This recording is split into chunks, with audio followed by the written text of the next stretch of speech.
তাহলে বন্ধুরা দেখতে পাচ্ছেন আবার চলে এসেছি আমরা দুইজন নতুন একটা ভিডিও নিয়ে। আজকে যে ভিডিও হতে চলছে বন্ধুরা খুবই একটা ভালো ভিডিও। যে আজকে যে ভিডিও হতে চলছে, পৃথিবীতে একজন নবী জানতেন তার মৃত্যু কবে হবে, অবাক কর ঘটনা। মিজানুর রহমান আজহারীর বক্তব্য তো শুনবো আমরা সবাই, তোমরাও শুনতে থাকো। রিয়াকশন ভিডিও নিয়ে চলে এসেছি। আজকে যে ভিডিওটা হবে খুবই ভালো ভিডিও, তো তোমরা একটু মন দিয়ে দেখবেন ভিডিওটা, যে মিজানুর আজহারী কী বললেন নবীর সম্বন্ধে। তো চলুন বন্ধুরা ভিডিওটা দেখা যাক কেমন লাগলো, চলুন। পৃথিবীতে একজন মানুষই শুধু জানতেন যে তিনি পৃথিবীতে কতদিন বাঁচবেন, সেটা হচ্ছে সাইয়েদনা আদম আলাইহিস সালাম। ওনাকে বলে দেওয়া হয়েছিল উমরুকা আলফু সানা, তুমি পৃথিবীতে বাঁচবে 1000 বছর। কয় বছর? সাইয়েদনা আদমের সামনে অনেকগুলো রুহু রাখা হয়। সাইয়েদনা আদম বললেন, এরা কারা? আল্লাহ বললেন, এরা হচ্ছে নাসালুক, তোমার বংশধর, পৃথিবীতে তোমার পর এরা পৃথিবীতে আসবে। সাইয়েদনা আদম বললেন, আল্লাহ ওই যে একটা রুহু দেখা যায়, এটার নাম কি? আল্লাহ বললেন, হাদা ইবনুকা দাউদ, এটা তোমার ছেলে দাউদ, সে দুনিয়াতে নবী হয়ে আসবে, তার ছেলে সুলাইমানও নবী হয়ে আসবে। সাইয়েদনা আদম বললেন, মাবুদ, আমার ছেলে দাউদের কত বছর হায়াত আপনি দিয়েছেন? আল্লাহ বললেন, 40 সানা, মাত্র 40 বছর, 4 ইয়ার্স, 40 বছর তোমার ছেলেটা বাঁচবে। ও আল্লাহ, আমি বাঁচবো কয় বছর? তুমি বাঁচবা 1000 বছর। সুবহানাল্লাহ। সাইয়েদনা আদম বললেন, মাবুদ, এত ফুটফুটে সুন্দর আমার ছেলে দাউদ, মাত্র 40 বছর দিলেন কেন? জিদ মিন উমরিহি, বাড়ায়া দেন। কি করেন? সুপারিশ করতেছে পোলার লাইগা কে? বাবা। আল্লাহ আপনি বাড়ায়া দেন। আল্লাহকে বাড়ানো যাবে না, লেখা হয়ে গেছে। রুফিআতিল আকলাম ওয়া জাফফাতিস সুহুফ, কলম তুলে নেওয়া হয়েছে আর কালি শুকায় গেছে, আর কিছু করা যাবে? সাইয়েদনা আদম বললেন, মাবুদ, আমার 1000 বছর কেন দিলেন? আমার এই সুন্দর ফুটফুটে ছেলেটারে মাত্র শুধুমাত্র 40 বছর কেন দিলেন? ও মাবুদ, আমার 1000 বছরের দরকার নাই, আমার 1000 বছর থেকে 60 বছর আমি আমার ছেলেরে দিয়ে দিলাম। দাউদ আলাইহিস সালাম বাঁচবে 40 বছর, তো বাপ আদম যদি আরো 60 দেয়, 40 আর 60 মিলে কত হয়? 100। ভালো হিসাব বোঝে, 100। আর আদম আলাইহিস সালাম পেয়েছিলেন 1000 বছর, 60 কমে গেলে রইল কত? 940 বছর পৃথিবীতে থাকার পরে মালাকুল মাউত চলে এসেছে। কারণ এটা on time, the death will come on time, it never late, কখনো দেরি হয় না। আল্লাহ বললেন, লিকুল্লি উম্মাতিন আজালুন ফাইদা জাআ আজালুহুম লা ইস্তাখিরুনা সাআতান ওয়া লা ইস্তাকদিমুন।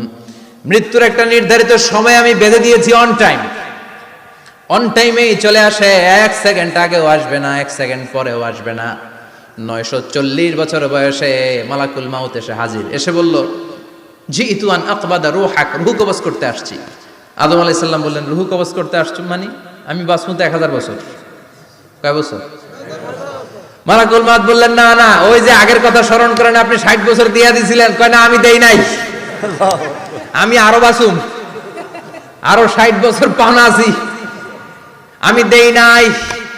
মালাকুল মাউত বললেন, আপনি দিয়েছেন? আদম বলে, দেই নাই।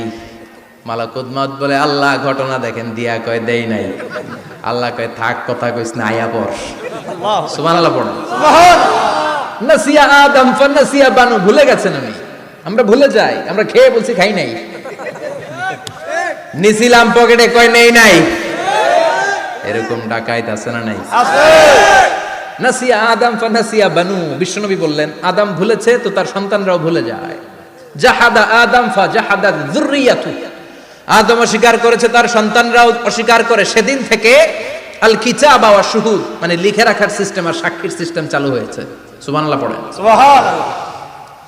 940 বছর বয়সে মালাকুল মাউত এসে আদম আলাইহিস সালামের রূহ নিতে পারে নাই।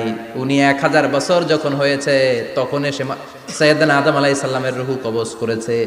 যেই দিন পৃথিবীর প্রথম মানব, প্রথম নবীর রূহ মালাকুল মাউত দুনিয়া এসে কবজ করেছে, ওই দিনটাও ছিল জুমাবার। সুবহানাল্লাহ, আল্লাহু আকবার। আবার বিশ্বনবী বললেন, লা তাকুমুস সাআহ ইল্লা ফি ইয়াউমিল জুমআহ ইযা যুলজিলাতিল আরদু জিলজালাহা ওয়া আখরাজাতিল আরদু আসকালাহা ইযা রুজ্জাতিল আরদু রাজ্জান ওয়া বুসাতিল জিবালু বাসসা। কিয়ামতের দিন পৃথিবীটাকে একটা প্রকম্পন দিয়ে কাঁপিয়ে দিবে কে? আল্লাহ। মারাত্মক একটা ঝাঁকুনি দিবে আল্লাহ, পুরো পৃথিবীটা কেঁপে ভেঙে চুরে খান খান হয়ে যাবে। এই ঝাঁকুনিয়ার আর্থকোয়েক ভূমিকম্প এর ঘটনাটা যেদিন ঘটবে ওই দিনটাও হচ্ছে জুমার দিন। চিৎকার করে পড়েন সুবহানাল্লাহ। সাধারণ দিন নয়, ফিহি খালাকাল্লাহু আদম। কালকের এই দিনটায়, এই জুমার দিনে আল্লাহ তাআলা সাইয়েদনা আদম আলাইহিস সালামকে তৈরি করেছে। বিশ্বনবী বলেন, লাম্মা খালাকাল্লাহু আদম ওয়া কানা তুলুহু 60 যিরাআন। আল্লাহ তাআলা যখন আদম আলাইহিস সালামকে তৈরি করলেন 60 হাত লম্বা করে তৈরি করলেন। সুবহানাল্লাহ। আর আমরাও যারা জান্নাতে ঢুকবো আমাদের আকৃতি থাকবে 60 হাত লম্বা। মজা করে সুবহানাল্লাহ পড়তে পারলেন না? আল্লাহ সাইয়েদনা আদমকে তৈরি করলেন এই জুমার দিনে। আবার সাইয়েদনা আদম আলাইহিস সালামকে পৃথিবীর বুকে তিনি পাঠিয়ে দিয়েছিলেন এই জুমার দিনে। সুবহানাল্লাহ। কুল নাহবিতু মিনহা জামিআ। O Adam, go down with your wife. তোমার স্ত্রী হাওয়াকে নিয়ে পৃথিবীতে নামো। সাইয়েদনা আদম আলাইহিস সালামকে আল্লাহ তাআলা পাঠিয়েছিলেন শ্রীলঙ্কার একটা পাহাড়ে, অ্যাডামস পিক। ওখানে ঐতিহাসিকভাবে প্রমাণিত, এটা হাদিসে নেই, কুতুবুত তারিখে এসেছে।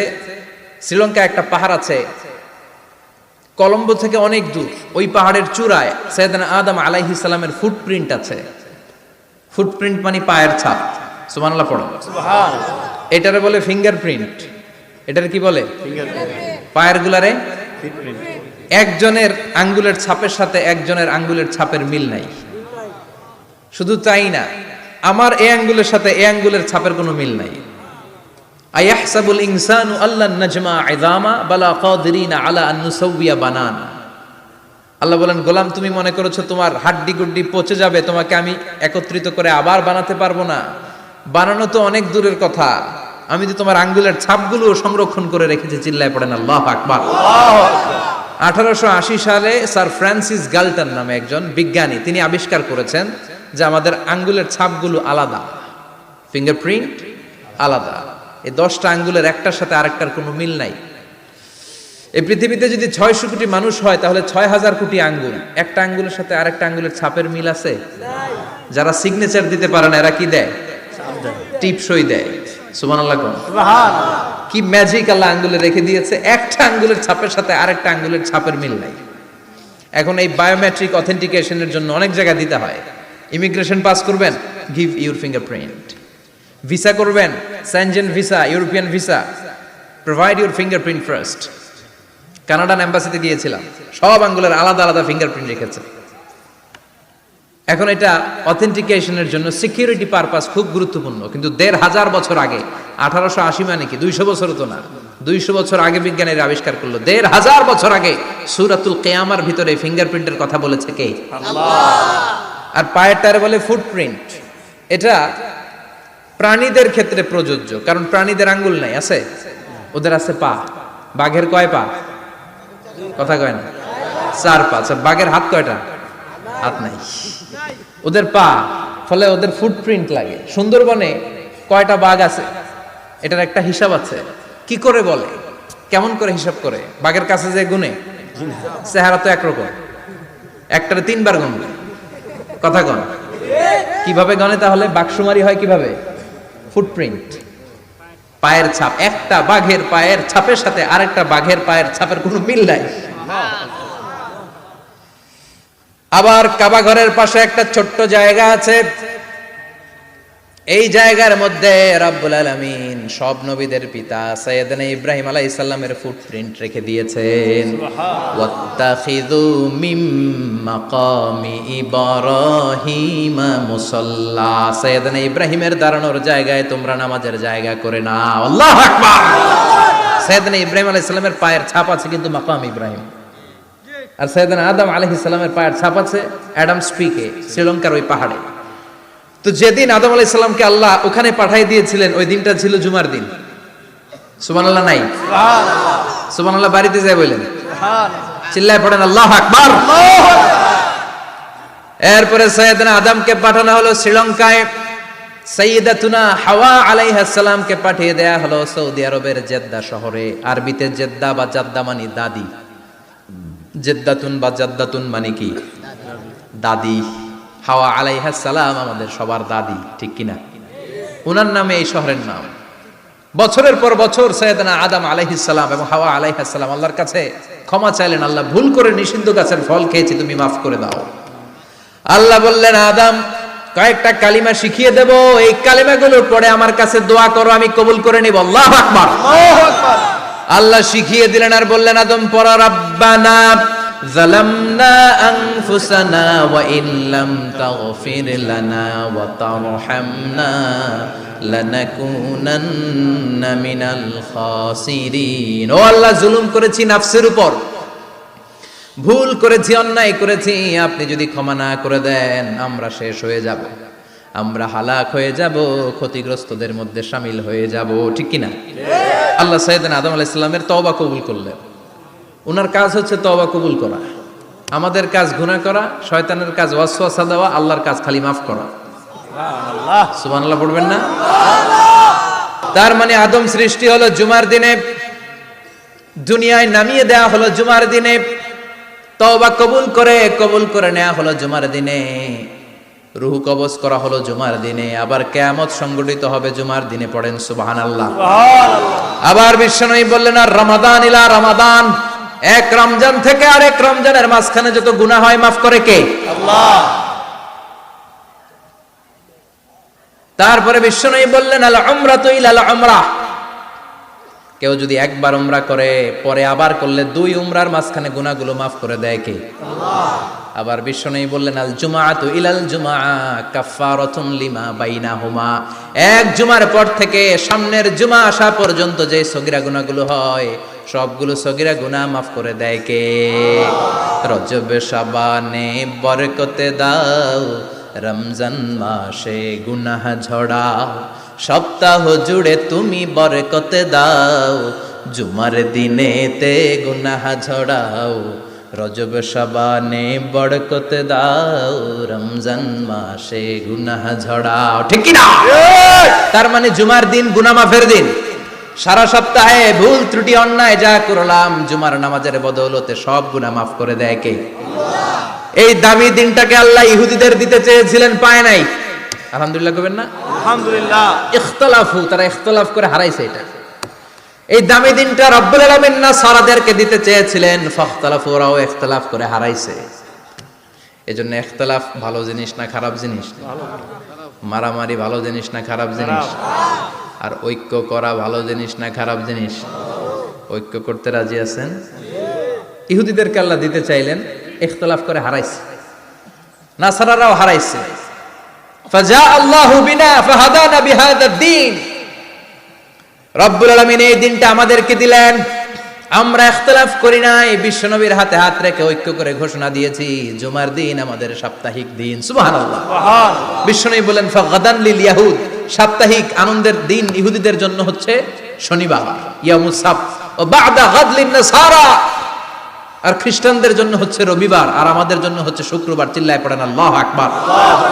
তার মানে জুমার দিন, জুমাবারের মর্যাদা বেশি না কম? চিল্লায় বলেন বেশি না কম? জুমার দিন সকালবেলা ফজরের নামাজের পর থেকে ফেরেশতারা যতগুলো মসজিদে জুমা অনুষ্ঠিত হয় ওই মসজিদে ঢোকার প্রতিটা দরজার মধ্যে দাঁড়িয়ে থাকে। কারা কারা আগে আগে জুমার নামাজ পড়ার জন্য মসজিদে যায়, প্রত্যেকের নামগুলো একটা জান্নাতের রেজিস্ট্রি খাতার মধ্যে তুলে নেয়। সুবহানাল্লাহ। এই নামগুলো স্পেশালি আল্লাহর কাছে পাঠানোর জন্য। সুবহানাল্লাহ কইবেন না? সুবহানাল্লাহ। ডানে বায়ে সামনে পেছনে যতগুলো দরজা, প্রতিটা দরজায় ফেরেশতারা বসে থাকে। কে আগে আসলো নাম তুলে দেয়। তুলতে তুলতে তুলতে তুলতে খতিব সাহেব যখন খুতবা দেওয়ার জন্য মিম্বারে যেয়ে বসে যায়, ফেরেশতারা তাদের খাতা বন্ধ করে তারাও খতিব সাহেবের সামনে জুমার খুতবা শোনার জন্য বসে যায়। পড়েন সুবহানাল্লাহ। প্রথম জুমার দিন জুমার মসজিদে যে ঢুকবে, বিশ্বনবী বললেন, আল্লাহর রাস্তায় একটা উট কুরবানি দিলে যেই সওয়াব, এই সওয়াব আল্লাহ আমলনামায় দিয়ে দেয়। সুবহানাল্লাহ। দ্বিতীয় পর্যায়ে যে ঢুকে, বিশ্বনবী বললেন বাকারা, গরু কুরবানির সওয়াব পায়। তিন নম্বরে যে ঢুকবে, বিশ্বনবী বললেন কাবসা, হাদিসের ভাষায় এসেছে আল কাবাস, কাবাস মানে হলো বকরি, বকরি কুরবানির সওয়াব। চার নম্বরে যে ঢুকবে তার হচ্ছে দাজাজা, দাজাজা মানে মুরগি। পাঁচ নম্বরে যে ঢুকবে, বিশ্বনবী বললেন বাইদা, নোয়াখালীরা কয় বয়দা, আমরা কই আন্ডা, কুমিল্লায় কই ডিম। আছে না নাই? এক দেশের কত ভাষা, এক দেশের গালি। তো দেখতে পেলেন ভিডিওটা কেমন লাগলো, কিন্তু ওই নবী জানতেন পৃথিবীতে কতদিন সে বাঁচবে, মানে আল্লাহ তাআলার কাছে সেই জানতেন যে সে কতদিন বাঁচতে পারে। সেইটা নিয়ে রিয়েকশন করলাম, ভিডিওটা অত্যন্ত ভালো হলো। তো চলুন তাহলে, ভিডিওটা ভালো লাগলে লাইক শেয়ার কমেন্ট করবেন।